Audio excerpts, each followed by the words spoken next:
Welcome, guys, to the Gridiron Gurus. I'm your host, Keith. I'm joined by the Coach King Gaming. I'm still not gaming anymore, is it? It's just Coach King. Maybe gaming later. Maybe later. Maybe later. And also Austin. And we're going to jump right into it. There was a coach that lost his job. Not only did the coach lose his job, but the AD did too. Georgia Tech fired Jeff Collins and the AD Todd Stansberry. And this came on the heels of, I think it was Lane Kiffin. After the game, he said that he kind of had went easy and pulled. And I don't know why, as a coach, you would say that about another coach, just outside of trolling, which, Lane Kiffin's kind of known for. Yeah. But I'm going to kick this over to Jesse and have his thoughts. I don't really have a whole lot of thoughts on it, to be honest. I think it was warranted.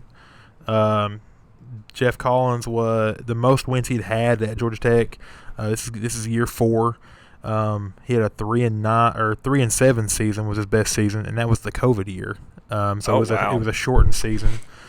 But he's 3-9, 3-7, 3-9, and then was starting off already 1-3, looking at a potential worse than previous years type of season. Like I said, I think it was warranted. I know Georgia Tech is not really, I guess, thought of as a blue blood per se, or a prominent top tier program. But you think back to the Paul Johnson years when they actually were competitive, and it was 2015 most recently that they were a ACC champion and played in I think it was the Orange Bowl against Mississippi State. I feel like it was 15. That sounds right, but I almost because that was the Dak Prescott at Mississippi State year with Dan Mullen. It was a good game. It was a very good game, and I think that Georgia Tech, they've got, like I mentioned when we talked about this, earlier, when the news dropped about him getting fired. Atlanta is the whole state of Georgia is a hotbed for recruiting, but you're right there in Atlanta, which is a big city, which is a very marketable place for a college athlete. Georgia Tech, the university, is a prominent university, highly known technological university. Right. You can't be more in the middle of a city. Yeah, exactly. And so I think that if they get this right, I think Georgia Tech can compete, especially in the ACC. The ACC is not a dominant conference by any means. Well, I remember when Jeff Collins got hired, one of the things I was really, I wouldn't say excited, but I was interested to see. I felt like at times, although Paul Johnson was successful there, was limited. I know, exactly. With the triple option. I feel like he was limited, and he also, just today's athletes, that's not like a very exciting he had an old system to be in. Yeah. I was kind of interested to see how well Jeff Collins did with those Georgia athletes and the system he was bringing, and they went away from the Russell uniforms, went to Adidas. It was kind of like just an entire program shift. It was a complete change. And then, like you said, he's at 3 wins every year, and this year was looking like it was probably going to be one of his worst years. Right. For me, though, the thing that's kind of exciting is who do they go after now? Because there's a lot of names thrown out there. Obviously we've talked about it. We've heard Deion Sanders. I don't know how actually likely that is. I don't see it. I don't see that. I think that would be really exciting to see what he would do with those inner, Atlanta area athletes and the surrounding areas. But Jamie Chadwell's another name I've heard. That was what I was about to say. Jamie Chadwell's the one that I saw most recently on an article, and that's the most exciting one to me because because we were talking about Jamie Chadwell again off air a few days ago, and I don't feel like Jamie Chadwell is going to be looking to take a Power 5 job right away. Not a program that is, expecting to win right away, and to take that, because that's a big step up from Coastal Carolina.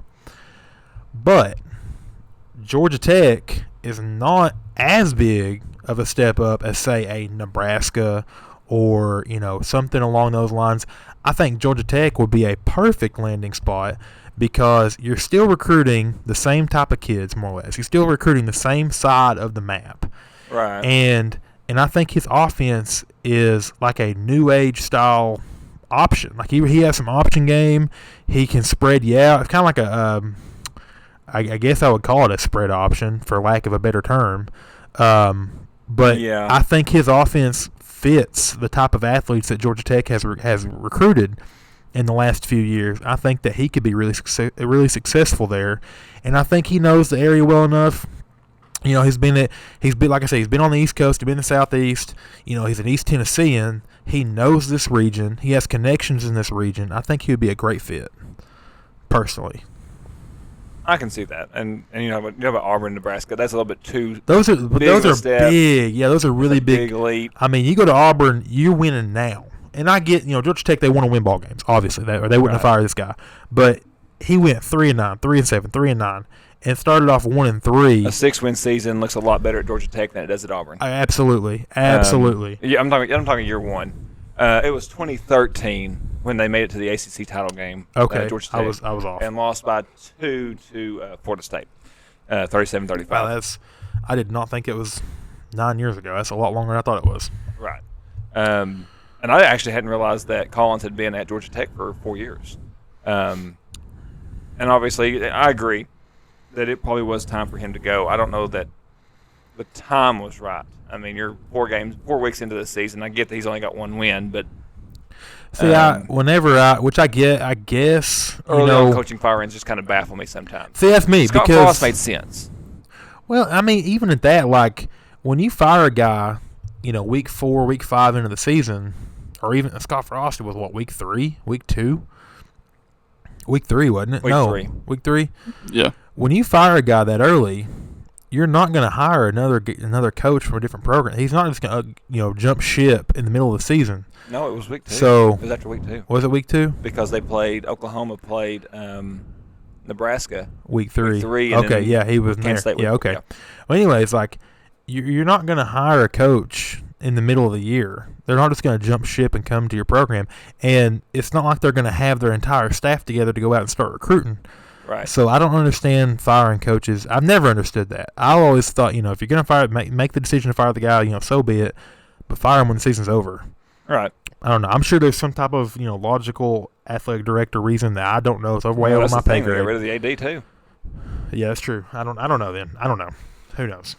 And it might be a thing of they're just wanting a reset. That kind of just sounds like a program that just wants a reset button. Yeah. Right. And so, I mean, sometimes, wait until the end of the season kind of sends a message that, we're just going to be mediocre. And I think. Who actually made this decision? Because I saw earlier in the week, would have been the chancellor or the president. Yeah. Right. Oh, I feel like it was Saturday night, maybe it was Sunday night. I had saw an article that they were making they were going to make a change with Jeff Collins. They weren't sure if the AD would make the coaching hire. And at the time, they were talking about Stansbury. Mm-hmm. And then Stansbury gets fired too. So I just wonder if that was the original decision that they were going to let Stansbury stay on, or I don't know what happened. But it could have just been a leak. Could have been. They didn't know about Stansbury yet. Maybe so. That just wasn't part of the information they had been given. I'm talking about the person that was giving the information. They didn't know about Stansbury. Right. Yeah, they were moving from Collins. There's probably plenty enough information out now that we could easily probably go read and figure out pretty quickly if we wanted to. Yeah, but you're right. It just wasn't really something that I dug that deep into. Right. But there was one name that I've told you guys off air about is Matt Rule, the Carolina head coach. Yeah. I'm not saying that it's going to be Georgia Tech, but I think that he will be included in a lot of these college coaching rumors that start circulating around, especially towards the end of the season, because I don't think he makes it out of. I think this is his last year in Carolina. I think he ends up somewhere on the West Coast. I'm thinking like an Arizona State or even an Iowa State, because I'm one of the believers that believes Matt Campbell is going to Nebraska. I'm on that shit. And I know people have mixed feelings about Bill O'Brien. No, yeah. Let me see what happens with Iowa State towards the end of the year. Yeah. People have mixed feelings about Bill O'Brien. I get that, but he's gonna get a head job somewhere. I think he has to at least have an opportunity to. It's just going to depend on where. And I don't know if Georgia Tech is for him. Is it a step up from being the OC at Alabama to being the head coach at Georgia Tech? Is it really a step? Well, I mean, he was a successful head coach at I think he wants to be. I think he wants to be a head coach. I mean, I agree, but for what I'm saying for him, do you really is that really the path that you think is to success, or would you rather wait Well, for a different program? Those are just some names that are just kind of spouting off the top of my head. I know the Georgia running back coach is another name that I've seen mentioned. I can't think of his name off the top of my head. From where? Georgia's running back coach. Yeah. I don't know that you keep talking. I don't know that he gets it, but how interesting would it be if Bill O'Brien's the new head coach at Auburn? That would be pretty wild. And like I said, I know people have mixed feelings about Bill O'Brien. Some people, yeah, some people are. I'm indifferent. I really don't have a feeling about him. I just know. I think he's a good college coach. I know he's a terrible GM. Yeah, I mean, I know the reputation that being an Alabama offensive coordinator's had the past few years. Yeah. And Dale McGee. But yes. I think the Texans should hire Bill O'Brien back, or even the Colts or the Jags maybe should hire Bill O'Brien back because let him have control of the GM. Yeah, absolutely, because he was a perfect fit in the AFC South for the Titans. Shut up, Keith. But anyways, is there any other names that you guys want to throw out before we get into the rest of last week's recap? I think it would be disrespectful to not at least mention Luke Fickell, but I'm kind of starting to wonder too. Somebody's mentioned, maybe one of y'all, I don't know, maybe an off air. We talked about with Cincinnati going to the Big 12, does Luke Fickell leave? I'm starting to wonder that. We mentioned it last podcast, I think. I think I had brought it up specifically, maybe you did. But I'm kind of on that bandwagon. For me, where those two programs are at, Cincinnati's coming off a playoff year. Yeah. Last season. Yeah. They're moving into the Big 12. I feel like the trajectory for that program versus a Georgia Tech right now just wouldn't make a whole lot of sense. The stock's a lot higher right now. Yeah. I would agree on that, but the only counterpoint I would make is he's going to have a tougher way of getting through his conference schedule if he's in the Big 12 versus if he goes to Georgia Tech in the ACC. I agree with that too. Now I don't know if I would agree with that. Top to bottom, the Big 12 or not the Big 12, the Big 10, or is it the Big 12? Well, I see what he's saying. I see what he's saying. I mean, if you think about it, when Oklahoma and Texas leave, yeah, but that's going to be what 2025. That's only 2 or 3 more seasons. Yeah. So, but he's going to have to compete with them early against recruiting. Is still better than the ACC. Top to bottom, it is. I don't know, but I think he's talking about just with Oklahoma and Texas exiting. Top to bottom, yeah, I would agree with that. But I'm thinking long run here. Yeah.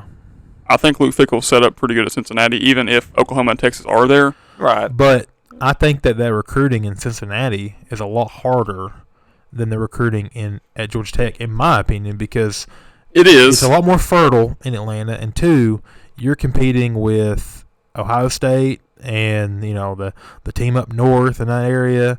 You got Kentucky right below you. Like I think it's a lot harder, in my opinion. What I want to do is I'm going to play devil's advocate because I did that to you. This is to Jesse. Yeah, you're right that it is a harder grounds to recruit because of the other big boys, but he's also established. He is as far as coaching at Cincinnati. If he can sell that I'm not leaving, right, then that helps his case recruiting at Cincinnati. And I'm just throwing out counterpoints to both. I agree with that. But yeah, I don't know. I'm kind of on that fence so that he doesn't leave. I'm kind of thinking that he stays where he's at. Luke Fickell, I don't think he's leaving. I mean, if he does leave Cincinnati, I would see it for a bigger position than Georgia Tech. Yeah, a much bigger position and a much easier program to turn around than Georgia Tech. I'm thinking it's going to be more like a bigger Power 5 or more like almost a blue blood. Like I could see possibly. I don't know that this go around happens, but something like a Nebraska. I don't think he goes to Nebraska just because those states. The state of his program versus Nebraska right now is an absolute dumpster fire. Right. But polar opposite. Polar opposite. Absolutely. Right. But well, let's say let's throw a south area. Say if I also think he wants to stay up north. You think so? I think that's definitely his preference. I know he would have loved to have that Ohio State job a little bit longer than he did. Yeah. But is he an Ohio State alum? I'm pretty sure he is. Is that right? You have to fact check me on that. I'm pretty sure he is. 'Cause I remember when he was the interim up there, that was kind of the thing, if I remember right. But yeah, he's an up north guy. I think a lot of his ties are up north. Yes. Ohio State. Okay. Yes. I think he has a lot of ties up north. I don't know. I just don't know how well he would fit into a recruiting battle with all of the names. That's in the what South. I'm thinking. Like that's what I'm saying. So. It's going to be interesting, and it's something we're going to keep an eye on for the rest of the season, see how it kind of shakes out. Yeah. Because not only does because we've got 2 Nebraska, Georgia Tech, Arizona State. Seems like there was another potentially one. Auburn. Potentially Auburn. That's what I'm thinking about. That's just 4.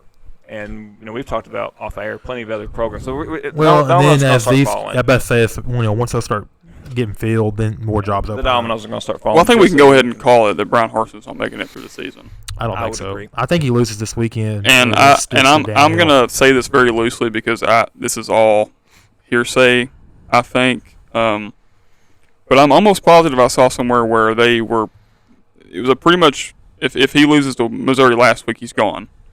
And he should have. Yeah, and he should have. But for me, why are you basing your if you beat a Missouri at home? How much does that really tell you about your program? What does that matter? I mean, honestly, the way he won, he probably still deserved to get fired. Honestly, I mean, it should have been a ball game. Anyway, I guess I'm getting on a rabbit hole there, but that's all right. So we're going to move into last week's games. The first game we're going to talk about is number 6 Oklahoma losing to Kansas State 54-41. Is that right? Is that right? I think it was 41 to. No, I think you got the Wake Forest score. Let me see here. I think it was 41-34. For me, the big takeaway from that game was my handwriting. No, speaking of, we've already talked about Nebraska a little bit so far, but Adrian Martinez gets out of Nebraska. Yep. Transfers to Kansas State. Oh yeah, it looked good. It looks very good. Really good. Hang on, I wrote down the numbers here. 234 passing, 148 rushing, 5 total touchdowns, 4 of those on the ground. Right. Yeah. That's nuts. That's against Brent Venables led Oklahoma defense, which I'm not surprised that they're struggling year one on that side of the ball necessarily. Well, actually, yeah, I kind of am. I mean, they've always had pretty decent talent on the defensive side of the ball, but something about that Big 12 in defense, it's just but it mixes like water. Oklahoma, I mean, their defense has never been good. It's been good enough. It's been good enough, and Oklahoma's the one team in the Big 12 that has those athletes on defense that you could potentially. And I'm not saying that across the board, but at certain positions has those athletes that you would see in the SEC, for instance. Right. I would agree. Anyways, that was the big takeaway for me was the way Adrian Martinez played. It feels like he's been playing football. Now, he's not related to Taylor Martinez that played at Nebraska a while back. Yes, there is a relation there, I'm pretty sure. I thought I read that there wasn't. See, I thought that. Okay, maybe I could be wrong. I don't know. Maybe I'm wrong. But it feels like Adrian Martinez has been in college football for like my entire life. Well, didn't he start at Nebraska as a freshman? He did, yeah. Okay. Well, I guess my biggest takeaway from this is, what does this do as far as, we talk about Texas and Baylor. What does this You're do correct, by the way. That is not his brother. I was wrong. I mean, you could see the correlation there. But anyway. What does this game do for Texas and Baylor and Oklahoma State as far as the Big 12 goes? I don't really – we're talking about the same game. I'm talking about Oklahoma K-State. I don't necessarily think that it knocks any of them out of a chance, because the way the Big 12 is set up is the top 2 teams in the standings go. Yeah, so everybody's gonna get a shot at playing everybody. So I don't necessarily think that this game really right now is that big of a deal. Now down the stretch, I think it's a huge deal. Oklahoma, well, I don't know, because K-State's also going to have to play Baylor, Oklahoma State, and yes, they got a leg up on Oklahoma, but can they beat the Baylor? What I was meaning was like for Baylor and for an Oklahoma State and for a Texas, the door is now open. It's not like Oklahoma had a. I'm sorry. Yeah, I see what you. Yeah, and I think the door has always been open. I don't think the door was ever closed for Baylor. I mean, they're still without a loss in the Big 12. The door wasn't closed, but the door is now more wide open. Because now that Oklahoma does have a loss, now they have to win out. Exactly. Yeah. It's wounded dog mentality. Is they're fighting for their life every week now. Yeah. And whereas for Baylor, Texas, Oklahoma State, these other teams, it's now, I guess I can throw Texas out because we're going to get into that game in a minute. It's more wide open. It's a clearer path to the title, or for the conference title, and for our college football playoff berth. Well, as always, I think it's called the Red River Showdown now. Is that right? It is. Yeah. It's a big game. I mean, it was going to be a big game anyways, but now there's the added implication that both teams now have. I mean, I think we could all agree that Texas's loss this past weekend was much worse than Oklahoma's. Absolutely. To me. 100%. But now there's the added implication of they both have a loss against a team that you really wouldn't have expected it to come from. Right. Mm-hmm. So, like you said, it's kind of like a dog mentality. You gotta show up. Right. You show up, or it's probably game. I mean, it's probably game over. I feel like it'd be tough to be a 2-loss team in the Big 12, and really, especially when you still have Baylor, especially for Oklahoma. Iowa State left to play. Right. Yeah, Oklahoma. I mean, I'm sure they had playoff. Right. And they're still there. They're still there. They're still there. Yeah. But it just got a lot harder. Right. The thing for me with Oklahoma and Texas are on two different footings as far as the way they view their head coach. Sarkisian is still rebuilding the program and trying to build them up. Venables is trying to build on a solid foundation. And I think people thought Venables was going to come. Well, maybe I read the room wrong, but I think some people in Norman thought that Venables was going to come in, just continue the success that Lincoln Riley took over. Exactly what I'm saying from Bob Stoops, and that was just not going to happen. Right. They're two entirely different coaching philosophies. For one. Oh yeah. Two, Lincoln Riley did a much bigger part as far as damage goes than just him leaving when he left. Yeah. Right. He took the best athlete on their team. Mm-hmm. Yep. Mario Williams, probably the best or one of the better receivers on Oklahoma's football team. Mm-hmm. A lot of future recruits. I'm blanking. A lot of future recruits, yeah. The list goes on. I'm just saying him leaving was much worse than but I'm you talking losing about Lincoln the way Riley. that the fans view it. Yeah. Oklahoma was ready to take the next step with Venables, whereas Texas and Sarkisian, they're still saying, "Hey, we might still be a year away after this year." Well, Oklahoma definitely had a sour taste in their mouth. It reminded me of a Lane Kiffin-esque Tennessee. Mm-hmm. Lincoln Riley leaves when they thought he was their guy. Right. He leaves for a program that he views as a prettier girl. Yeah. Right. Yeah, you're right. And Oklahoma fans were kind of like, hoping Venable was going to come in and just punch everybody in the mouth and show that it didn't matter who was at the realm of the program. And not so much. Yeah.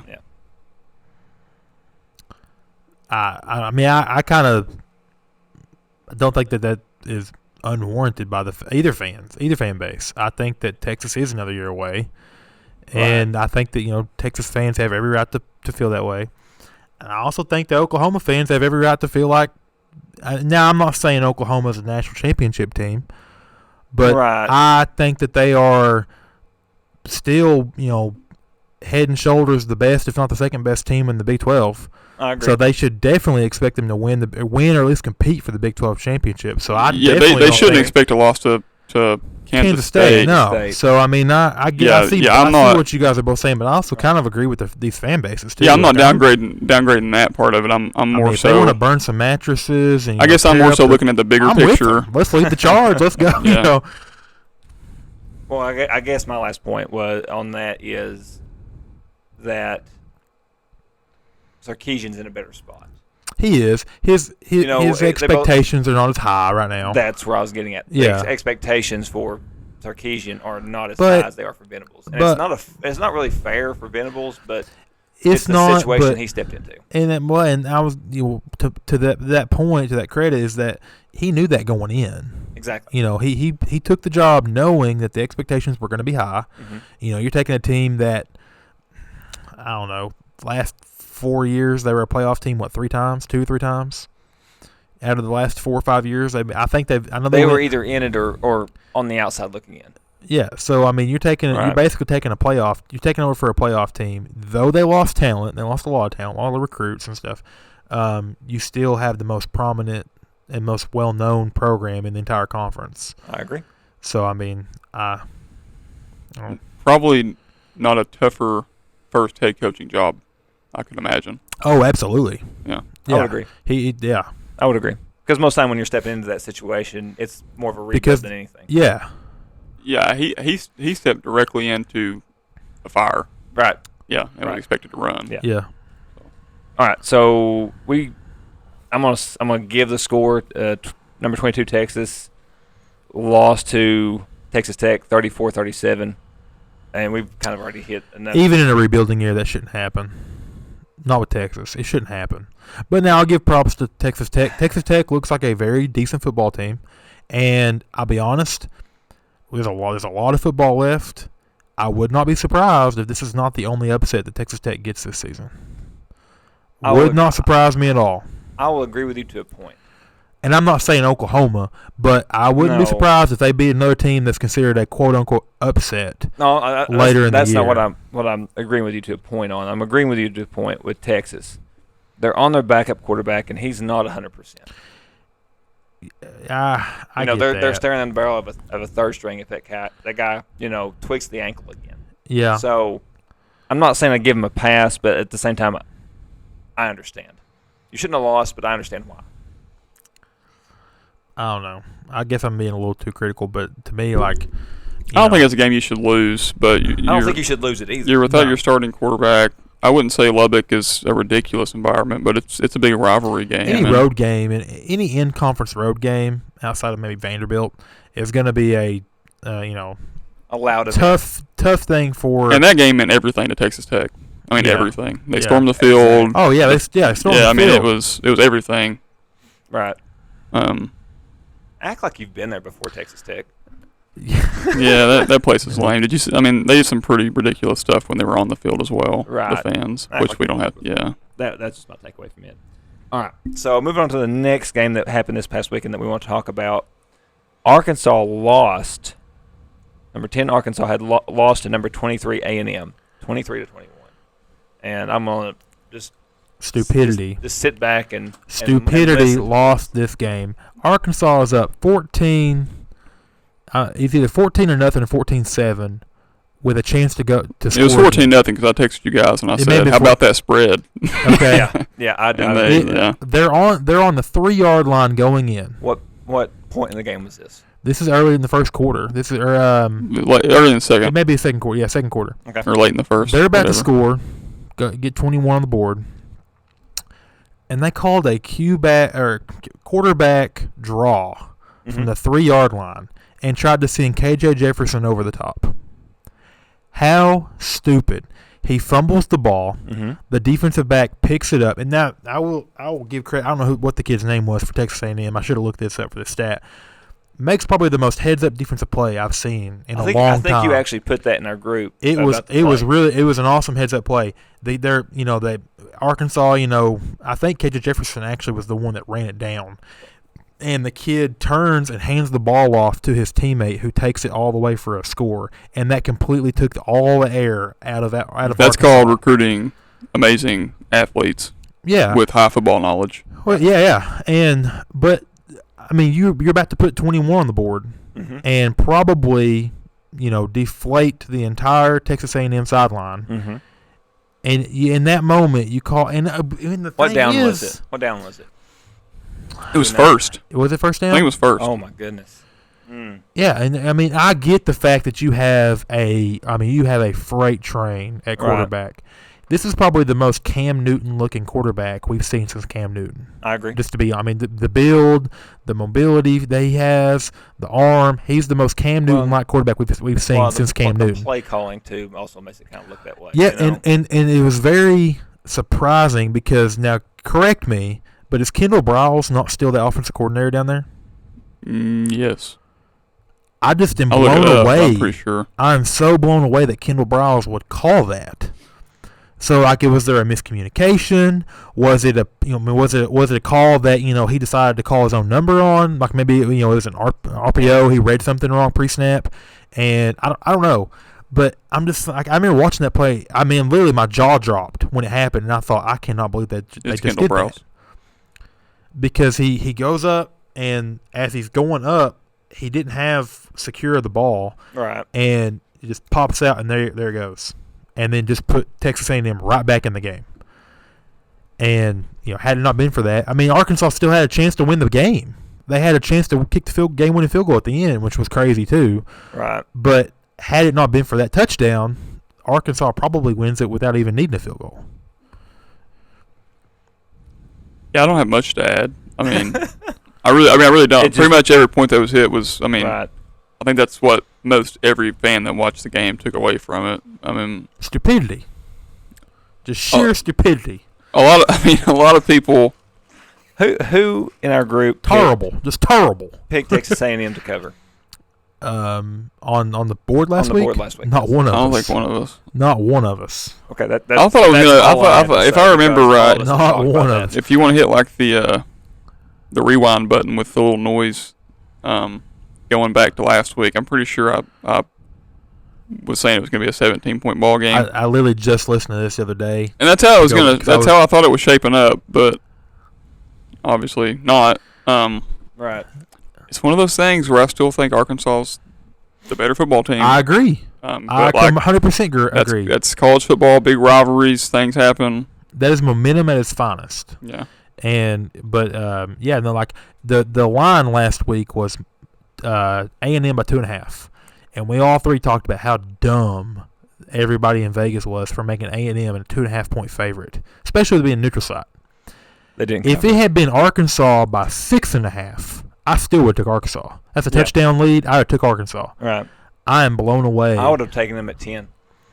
Honestly, I probably would have too. I'd have thought about it because 10's a lot, but I probably would have taken them. Right. I probably would have. It's just so. If you told me 9.5, they won, but yeah. It's been such a weird 4 weeks of college football because. I'm telling you, it's 2007. A&M wins. They lose to App State at home. They get a win over Miami, who obviously has some serious issues that we'll get to. We're going to talk about that in a moment. It's 2007, guys. I've been saying it. It's 2007. When he said wild year, I knew that the 2007 comment was coming. I knew it was. And it's funny, we watched that. One of y'all sent the video, and I love the SEC roll call video. Yeah, that was me. And I, Matt Mitchell, I believe I lost it when he said that, and he started the little, the memory thing, yeah. And he was like, "Oh gosh, what's Kansas' record right now? They're 4-0. It's 2007. Buckle up." He's not wrong. It's 2007 all over again. Right. It's just going to get crazier. Well, and this also comes back to a point really quickly we made last week too. The SEC is wide open as it's been since 2007 in my recent memory. I mean, I think Bama is more beatable than they've been in a long time. We'll find out this weekend what Alabama really is. Let's talk about that, okay? Because, again, small sample size. I was looking to make some graphics about 2007 the other day because I was just like, this is crazy how much it resembles it. Do you know how many losses LSU had going into the SEC championship? Because they won the SEC over our Tennessee Vols. 3. 2. They were a 2-loss team going to the SEC championship game. Both were conference games, weren't they? Yes, and then they ended up beating Tennessee and making the Natty at barely squeaked in as a 2 seed, and they beat Ohio State. Yeah, was that not the year? That was the year, wasn't it? What? I don't know. The goal line. UT in Death Valley, the goal line. 13 players on the field. No, that's the Dooley year. I'm way off. Holy cow. You're good. I'm way off. Young gun. 2007 Check your stats. We lost. I think we played way LSU off that year too, but in the regular season they beat us pretty bad, I believe, in Death Valley. But then the SEC championship game was a tight game. But that was Eric Ainge. We actually had a shot, and we missed the ball in the back of the end zone. I believe, if I'm remembering correctly. But no, I'm telling you, it's just buckle up. If you love the craziness, which I ain't gonna lie, I'm hoping for just complete crazy, all anarchy. Just for everything to break loose. Tennessee did not play LSU that year. Did we not? Okay, never mind. I'm off They too. lost to a number 17 ranked Kentucky in Lexington. Yep. And then lost at home to an unranked Arkansas. Yep. Then played Tennessee. But because of all the beatdowns, everybody beat everybody that year. Yeah, LSU still made it into the SEC championship game. And Who did Kentucky have at quarterback that year? Tennessee was a 2-loss team going into the that same year. Was actually a 3-loss team on overall record going into the SEC title. What year was that year though? Florida had Tim Tebow. Mm-hmm. Georgia had Matt Stafford, no Sean Marino. Yes. Kentucky had the Woodson, was that his name? The Woodson quarterback. I think they had Randall Cobb. That's about right. Yeah. The East was pretty loaded as far as talent. So for us to actually make the SEC championship game was pretty impressive. I know that's a Tennessee fan in me saying that, but I mean, pretty crazy that we were able to make it. I would agree. Anyways, but yeah, moving on to it's 100% 2007. We need a shirt. It's 2007 all over again. Okay, what was the year where Tennessee the goal line standing against LSU? 2010. 2010. Yeah. Okay. Yeah, because we also got beat by North Carolina in the bowl game. We went down to Death Valley and. I thought that was like 2012. No, it's 2010. Dooley's first year? Yeah, and the reason I know that is because I remember watching that game with my leg. That was my ACL surgery year, and my legs propped up on a couch. 2010 sounds right because it was 2010. I saw a yeah. I just saw that replay this week on my social media feed because we're going back down there, but yeah.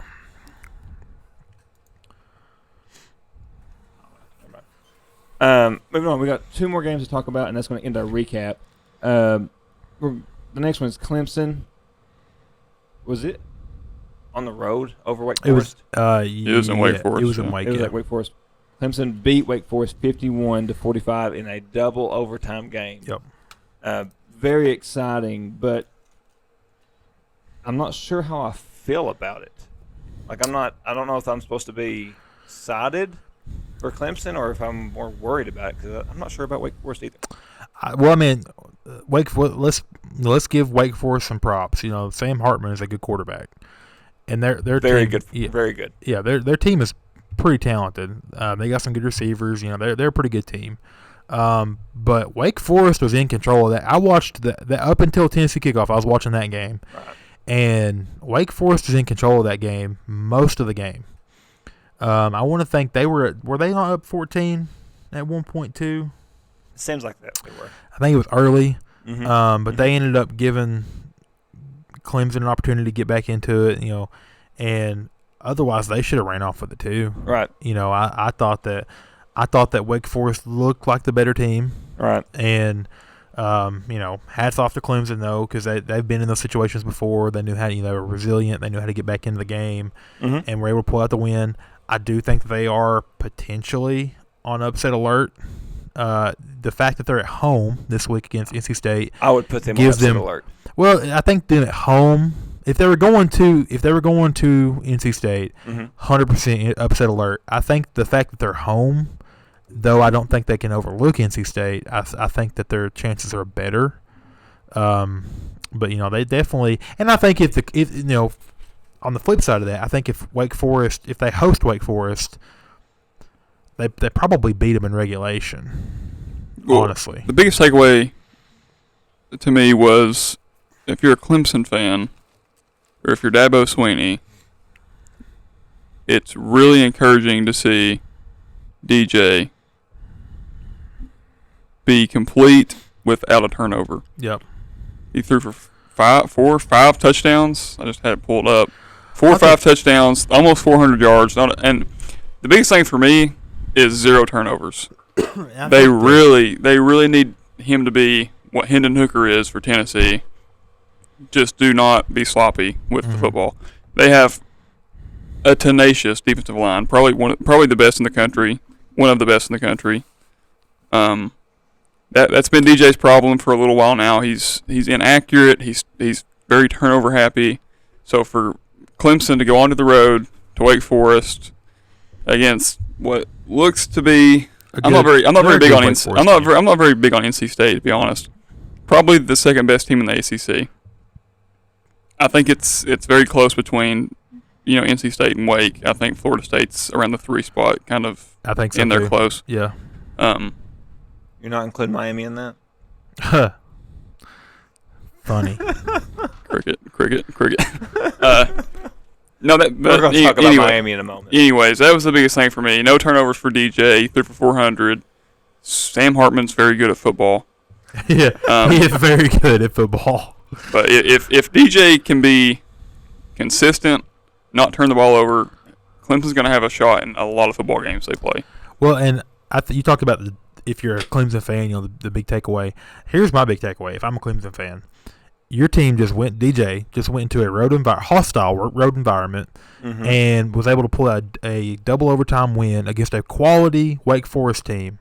That is huge because in October they're going to Tallahassee. I think it's a big game. And then in November they're going to South Bend. And I think both of those games are huge environments, right? Huge moments, and they're two teams that could very well beat you if you are not, up to par. So I think the fact that he was able to, leave that game with no turnovers and that they just look like a better football team than they have in recent weeks, I think that gives you some hope because their schedule is pretty tough. It's not very friendly. No, you're going to Tallahassee. Boston. They're going to Boston College after NC State, and Boston College they should win, but still, it being on the road, Boston College is one of those sneaky teams. They're hosting Syracuse, who has apparently caught fire. Going to Notre Dame, hosting Louisville, who has, I think, the most explosive quarterback in the ACC, Malik Cunningham. He doesn't have a lot around him, but he is the most explosive quarterback in that conference. And then they're hosting Miami, and then you're hosting South Carolina, who by that point could be playing some pretty good football.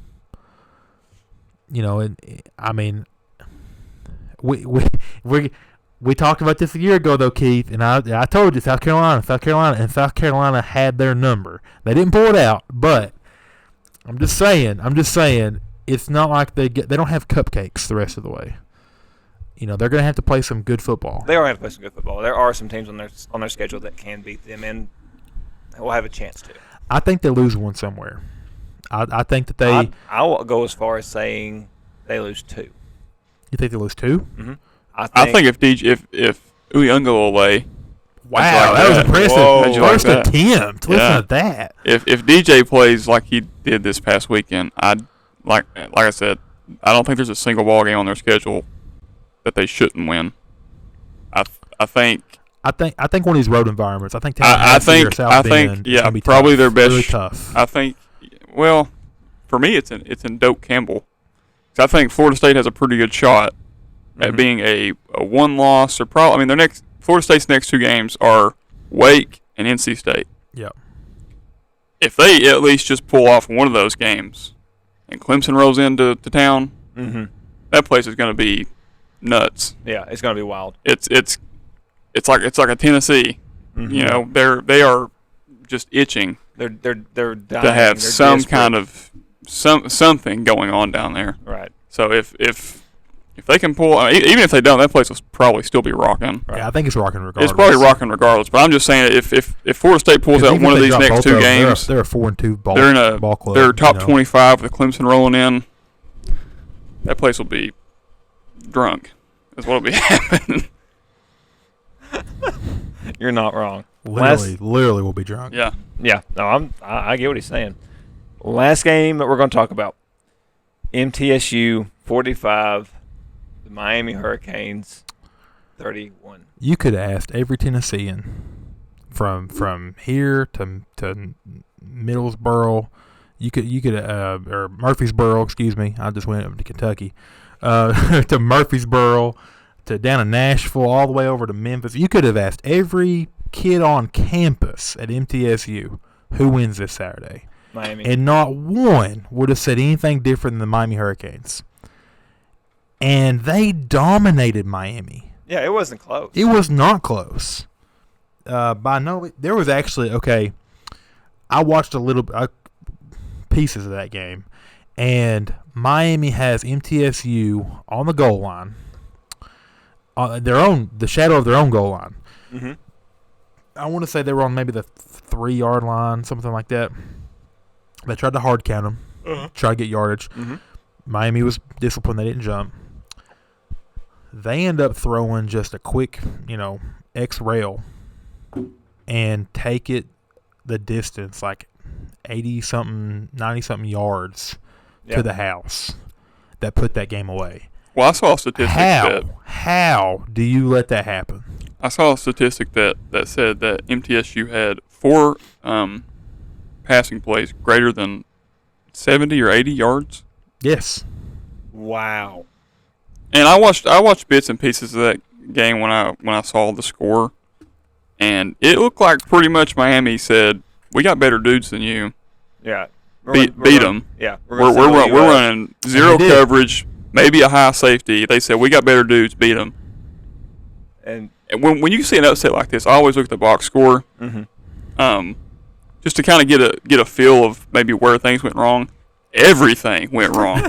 I mean, they were beaten in total yards, rushing yards, passing yards, turnovers, penalty. I mean, everything. Like MTSU dominated every single statistical category of the ball game. Yeah. And let me go on a rant here. The Orange Bowl is trash. It is trash. Okay? It is such trash. You know If why? you're a Miami why fan, it's trash? Because you got a college team playing in the No Fun League stadium. They're playing in an NFL stadium. That's why it's trash. You can't replicate a college environment. How far off is it from campus? Do what? How far is the Orange Bowl off from campus? I honestly don't know. I don't know that stat. I think it's a decent, and they're starting quarterback, which is, I could go on for this forever. It's just embarrassing. They need their own stadium.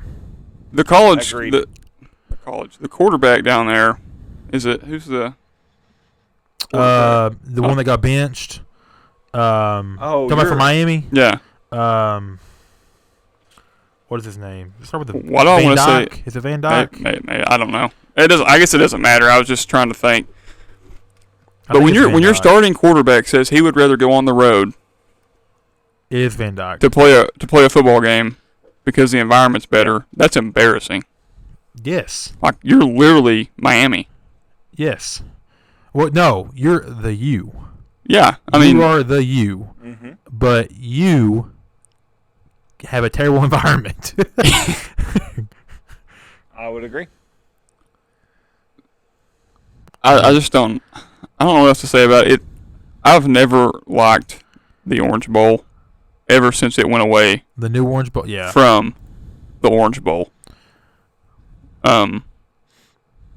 It's just sad to see. It is sad. A program like Miami playing in front of like 15,000 people. Yeah.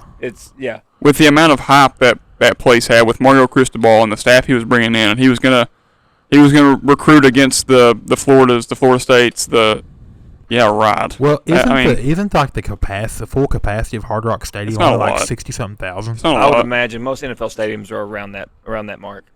There's not a big environment there. Yeah, and you just it doesn't matter how well you're. I mean, it does matter. Let's not say that, Austin. It does matter how well your football team's playing.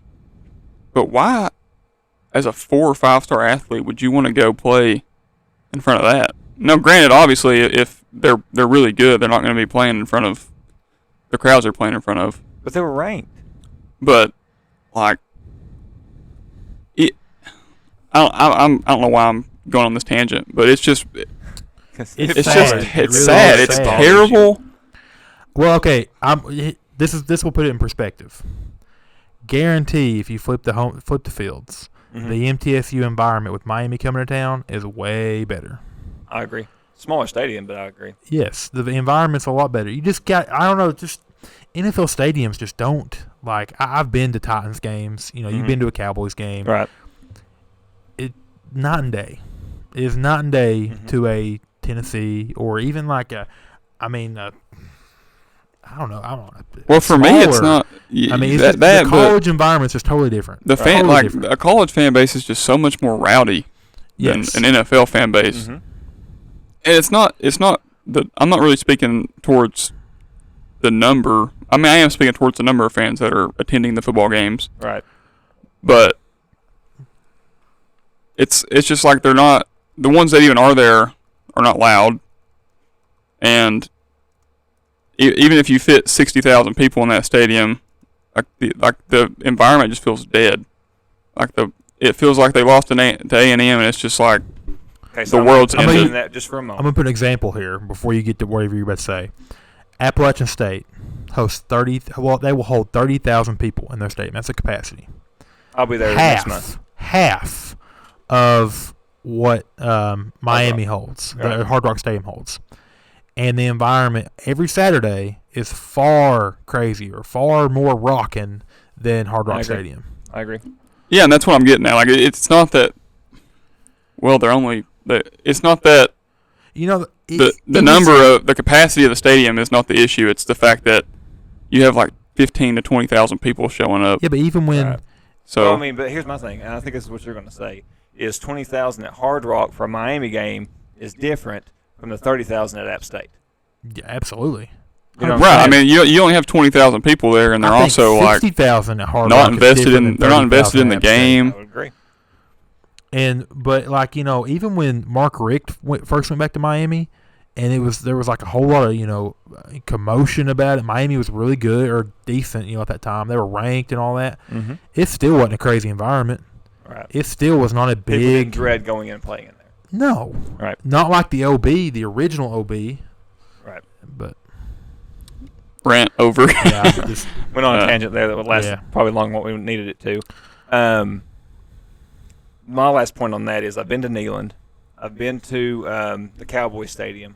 And in that same trip we went to the Cowboy Stadium, we actually drove by Baylor's stadium in Waco. Yeah. And my wife and I, we actually walked up to the gates and just kind of took some pictures outside.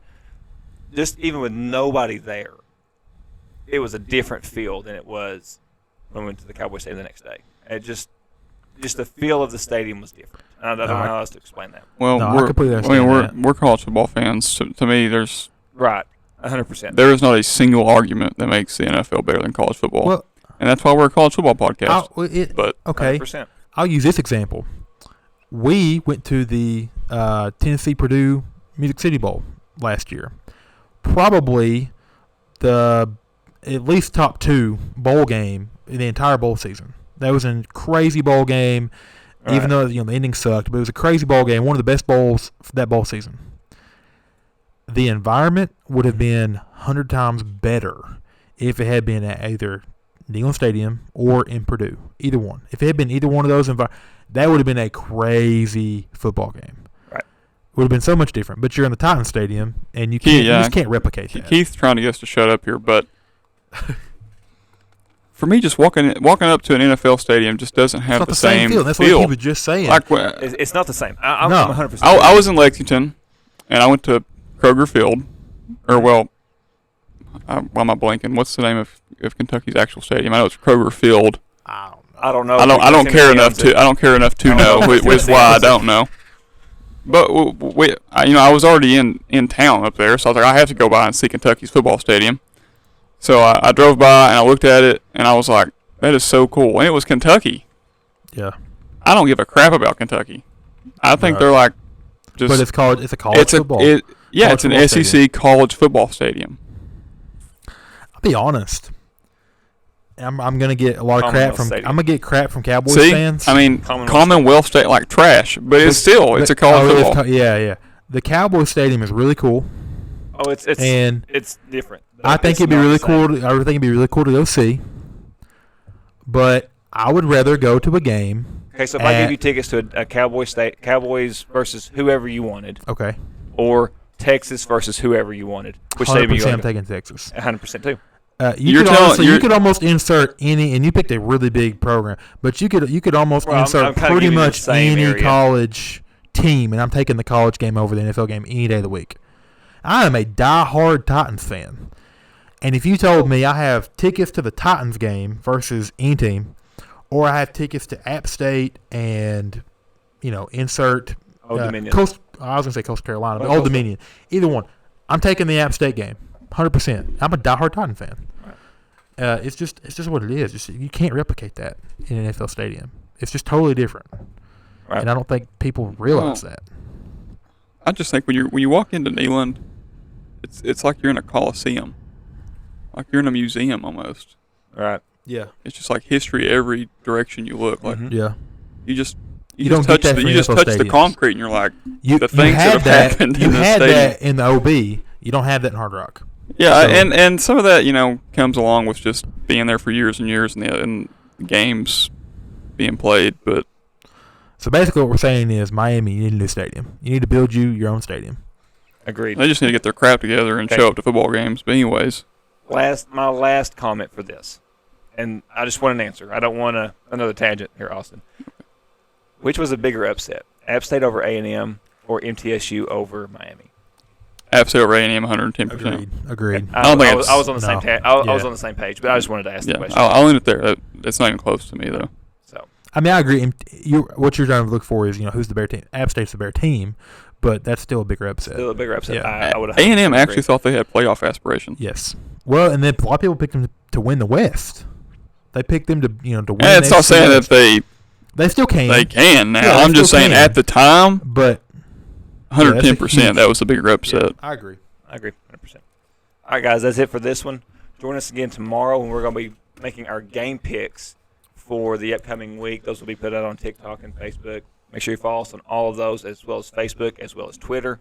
And until next time, guys, appreciate it.